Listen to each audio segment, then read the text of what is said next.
You're all seeing my PowerPoint slides, yes? Yes, looks good. That we are. Great. So I'm really excited to share with you a live musical production that Fisk Planetarium has produced with Math Theater. We were hoping to premiere this on March 13th. That was the opening date, and that is also the day that the University of Colorado Boulder closed our campus. And so we have not yet actually premiered this in person. But we're looking forward to sharing with you Voyagers, a play, a live musical about the Voyager mission. For those of you who were at LIPS last week, this is a repeated performance, but hopefully you will stick around to see how it has evolved over the 2 weeks. We are going to share the performance with you in the same format that we've run our Dome to Home series, so that you can see what the Dome to Home experience looks like in YouTube. And so again, this was presented by Brianna and Nick earlier today, the Dome to Home and Virtual Fisk series, but we'll be moving over to YouTube in a second to actually watch the live performance that we're going to be sharing with you. And Nick shared this slide with you, which is basically just showing that we do have right now Amanda, our navigator, at her home computer, and we'll be flying all of the Dome interactives live during today's show. And then we have our actors, Ricky and Sadie, Ricky Coates and Sadie Bowman from Math Theater at their home computer, and they will be performing live as though they were underneath the dome at Fisk or whichever dome they're performing in. And then we'll be streaming that through OBS to YouTube. And you will be able to interact, you won't be able to interact with them because they'll be acting, but if you do want to do any, you can see where you could use YouTube to interject chat comments. If you were doing a Dome to Home series, we would answer those questions. During this performance, we'll be excited to see what you say about the performance. The collaboration that we're describing is between Fisk, and again, Amanda will be navigating, and Nick will be helping make sure that everything is running smoothly over the web. We are a theater in Boulder, focusing on immersive educational experiences to engage, inspire, and build a community, inclusive community. And I met Math Theater, a touring company that gives theatrical performances around STEM education. I met Sadie and Ricky at the Aztec conference 2 years ago in Hartford, Connecticut. And this collaboration evolved out of that meeting over the last year and a half. So what you're going to be witnessing is a 12-minute excerpt of a 1 hour long live musical that is designed specifically for the Fulldome environment. It will provide us with a musical tour of the solar system and also an investigation about humanity and what it really means to speak to the humanity of our exploration of the universe. This musical has a very large focus on the golden record, and both are exploring our universe, but also are reaching out to the universe to have it come to us. As I mentioned, we met at Aztec in fall of last year of 2019. Ricky and Sadie wrote an amazing script and compositional piece that you'll be seeing. We rehearsed this for the first 2 weeks of March, and we're all ready to go. And again, on the 13th, we have not yet opened. So we're very excited when we can open our theater to be able to perform this. Ricky and Sadie, we will be packaging the Fulldome Masters that we're providing for the Fisk performance. And it is the intention of Math Theater to tour this musical across the world. They've had much interest across the United States as well as internationally to perform this live musical interaction in the Dome environment. And so this is partially promotional, that if this is a type of performance that you would like to have come to your theater, they are very open to working with any and all theaters that would like to have this performance in their domes. And so unless there's any questions or other input from Nick or other folks, what we're going to do is propose in a second that we have you mute yourself off to make sure that you're muted on Zoom. And then I would actually recommend minimizing your Zoom window. But you need to first make sure that you have this link, and so I'll put it in the chat box right now if it isn't there already. I'll put it in the chat. Thank you, Nick. So already in the chat box is a link to Zoom. And if you go to that link, that is where Ricky, Sadie, and Amanda are currently preparing to stream this video. We'll wait about 3 minutes until around 2:08, 2:09 Mountain Time to start the performance, just to make sure that everybody has had a chance to switch over to YouTube. And then keep your Zoom window open, just muted, because we'll come back to this after the performance to have a discussion from Ricky and Sadie about the experience of producing and performing this live theater piece. Yeah, I would add that these are the same people that Calculus the Musical or Tesla. If you've seen these sorts of other presentations, maybe you recognize them. So I will stop sharing now. The link is there. I guess this is the interactive part, and a slight interactive part of our presentation is, can we all get over to YouTube? I will turn over to Nick, who will start the performance, or actually Nick and Amanda, who will start the performance in about 2 to 3 minutes. So just hold out if it hasn't started yet. You also will want to refresh your screen. Refreshing your screen will help to get into the YouTube link.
All right. So as we return, we're going to be joined in a second by Ricky and Sadie and Amanda to talk a little bit more about the performance and also answer any questions you may have about how we developed this, how it's evolved, and most importantly, how we hope to have this spread across the country. As you hopefully saw, this, you can imagine the dome on top of you. This was all designed for a dome environment. We used specifically our front stage at Fisk Planetarium for most of the action and involvement, but they are intending to adapt the play for whatever theater setting they find themselves in over the course of the next several years. And we're very excited for the 50th anniversary of Voyager's launch, which I believe is coming up in just 4 years. So we have lots of time to prepare for that. Sadie and Ricky, have you been able to join the Zoom session? Yes. We're right here. Hello. Hi. Hello. And Amanda as well? She's on her way over. Okay. I see her. Excellent. Hello. Yay, Amanda. Yeah, that was a lot of fun. I hope you guys enjoyed it. That was all live. Got all the buttons and cues all planned out, so I know exactly what to hit when they say their cue. And I've got a whole sheet of paper that's got their word cues, and it's got my button cues and my video cues to swap between the different views. So there's a lot, but we were able to nail it down, and I thought this version was great. You guys got to see a really, really tight, awesome version of that. And the coordinating between us, so we are in Minneapolis, Minnesota. Amanda's in Boulder, Colorado, running all the tech. And it's, we had like 3 different Zoom and Google Hangout windows open. And so it's just about as complex as a rocket launch. So yay, Amanda. Yeah, absolutely. And it's a lot of fun. Thank you guys for all your compliments. Really appreciate it. Does anyone have any questions for us? So, I mean, obviously the show continues from here. And we have basically two separate storylines that run together through the show. We've got the Voyagers that are exploring the Golden Record and what it means to be representing humanity in a time where humans are probably gone. But we also have the team turning all these points of light that are in the sky into worlds that we could have never imagined. So we've got these two separate storylines that really kind of speak to the need to explore, but also like the hope that it gives humanity when we can actually like reach out beyond our confines. And just a little bit of backstory on us and why we do this. I'm sorry, I didn't hear any introduction, so I might be repeating stuff John already said, but we are a math theater. We use live theater to tell stories that inspire excitement about science and math. So this is our newest show, and it's our first time in a planetarium setting, and for our first time collaborating with, for such a site-specific project. So this has been really super fun for us to add that element, because we are more traditional theater people. We're used to having sort of a rectangular space with a curtain that goes like this. And so literally the sky is the limit in this situation. So it's been super, super fun. I see folks are asking what is the running length of the show, which Nick answered, but I'll answer it again. It runs about 70 minutes. And we are happy to kind of, we were thinking that within that time frame, if host planetaria wanted to sort of do a follow-up presentation of some kind to fill a 90-minute time slot, it would fit right in there if there was, any like planetarium specific show that you wanted to run or talk back that you would like to do with the audience. It would fit very, very snugly in a 90-minute slot. And as in a non-pandemic situation, Sadie and I tour full-time. That is, doing science theater is our full-time job. We tour internationally. And so once it is safe to travel again, we will be taking our shows on the road. And Fisk Planetarium, because Nick and Amanda did such an amazing job, like it's been a huge pleasure to work with Fisk Planetarium. So once we finally get our world premiere, because we literally had to close the day of our premiere, once we get that world premiere up and running, we do plan to tour this show to other planetaria around the world. And it's super adaptable to whatever the physical layout of your space is. We blocked it with Fisk's space in mind because they have that beautiful elevated stage, but it is designed to be flexible. So, you know, if it's in the round or you know, raked seating or whatever you have, we would adjust for that. As you can see, we can even perform in a living room right now. I mean, we've got our portable lights and our speakers and everything like that. You should see the space. Also, I'm so sorry about my neighbors. I don't know if you heard the car roll up with the bumping bass line during the first scene. Well, I did. I don't know if it came through on the microphone, but yeah, that was nice. Any questions? You can unmute yourself and ask, or if you would rather type it in the chat. I do know how to look at chat windows now. So. And I would also be happy to answer any questions if you had on the DS2 side with Nick's help, of course. What I would add is we're waiting for that is that it's been an absolute pleasure working with Math Theater. This collaboration, when we first met, I was like, you should do something in a planetarium. And they said, we want to do something on Voyager. And then you said, you have to do something in a planetarium if it's about Voyager. We do take you through a tour of Jupiter, Saturn, Uranus, and Neptune, as well as our distant out there alien landscape. So it's been a real pleasure working with the theater. Yeah, Nick and Amanda have built some really fantastic flybys that unfortunately, due to story length, we weren't able to get to. But we do fly by the major planets, but we also fly by their moons as well. So there are songs about orbital resonance, so we can see the volcanoes on Io, the ocean. It's a disco dance song. Yeah, it's pretty awesome. And then also Miranda and Triton. Yeah, every planet and a lot of the moons have their own song or Yeah. a production number of some kind. Also, because the mission itself ran from, I mean, it's still going, right? But the major discoveries happened like, you know, like over a decade, over a decade. 1977 to 1989. 1989. Sadie, who has written all the music, each music actually represents, like, it has the flavor of the year. So we start kind of in the disco era, and then we start getting some more of the like 80s soft rock, and it gets really fun. So you also have the experience of traveling through time. Yeah, sort of the time capsule experience in that way. We really wanted to kind of show the contrast of a human lifespan against the lifespan of a space mission, and the way time works in space versus the way it works on Earth. So you kind of get the sense, you know, not only of sort of the change of the zeitgeist and the fashions and the music, but also like the trajectory of these people's careers.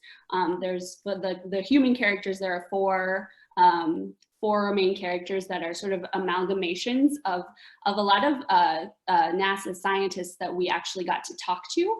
There were a number of people from the original team who were super generous and told us their stories and let us interview them and just ask them all the detailed personal questions about their life and their work. And so we kind of mix those up into a soup to kind of create fictionalized characters that are inspired by real NASA scientists and sort of showing how their career develops and how a lifespan plays out over that period of time. And we actually need to wrap up now because our time is up. But thank you very much, Sadie and Ricky and Amanda. I'm typing our website into the chat. Thank you so much. Thank you, everyone. Thank you, everyone from.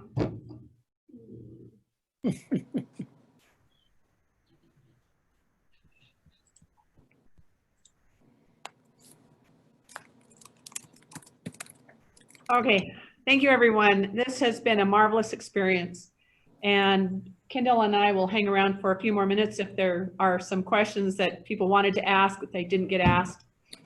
And I just can't tell you how grateful I am for all the support from everybody from WAC and all outside our regions. This has been a great experience, so thank you very much.